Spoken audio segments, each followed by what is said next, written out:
Mais alors, je vous ai pas vu à Tuesday, vous? C'est par là.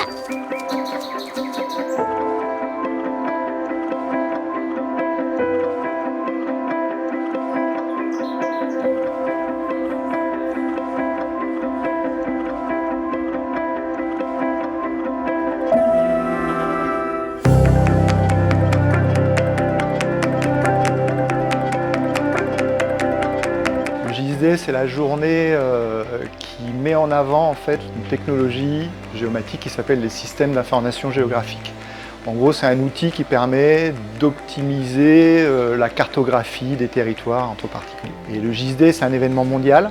Et le Club de la géomatique, quand il a été créé, a souhaité se raccrocher à cet événement mondial pour créer un JSD en Nouvelle-Calédonie.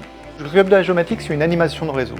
Donc, quand on fait des animations de réseau, on aime bien se rencontrer. Donc c'est vraiment mettre autour de la table tous les acteurs du club et même de tout l'écosystème, de manière à pouvoir échanger et valoriser tout le travail qui a été fait pendant l'année avec l'axe, le fil rouge qui est la géomatique.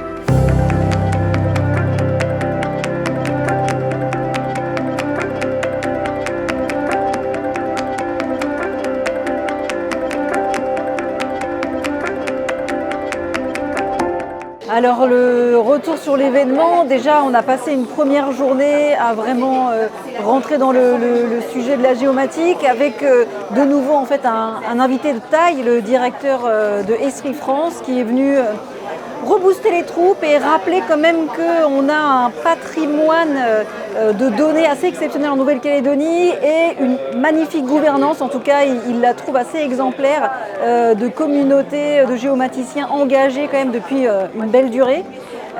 Et on a exploré à la fois des sujets sur l'acquisition de données, sur aussi l'importance de consolider cette communauté de géomaticiens à travers des nouveaux projets, que ce soit à l'échelle du Pacifique ou à l'échelle de la Calédonie. Et sur cette deuxième journée, on est aussi sur l'intérêt de l'IA, l'intelligence artificielle pour la géomatique, parce que c'est une vraie révolution forcément dans les pratiques de ces professionnels.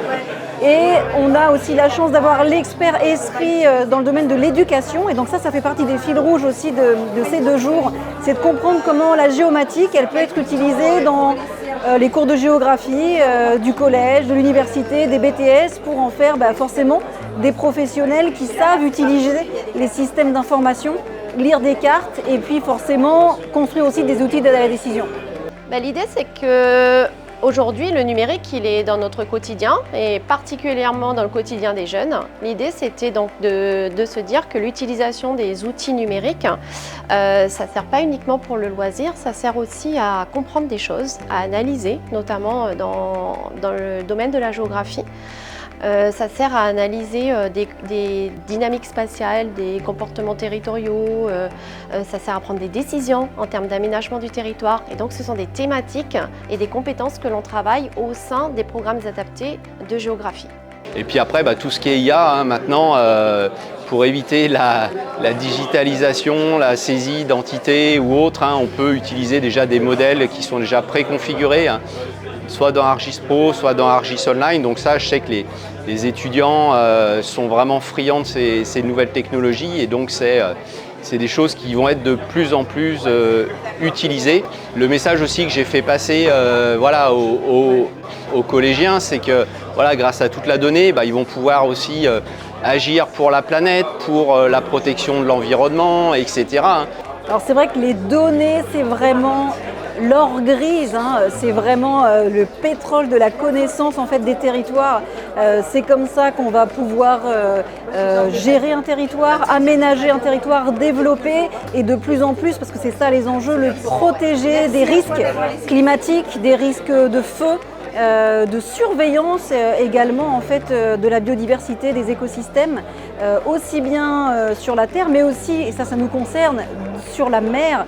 On a 1,3 million de kilomètres carrés en fait, de mer autour de la Calédonie. Donc la data un patrimoine qu'il faut entretenir, maintenir pour qu'il reste aussi riche qu'il l'est.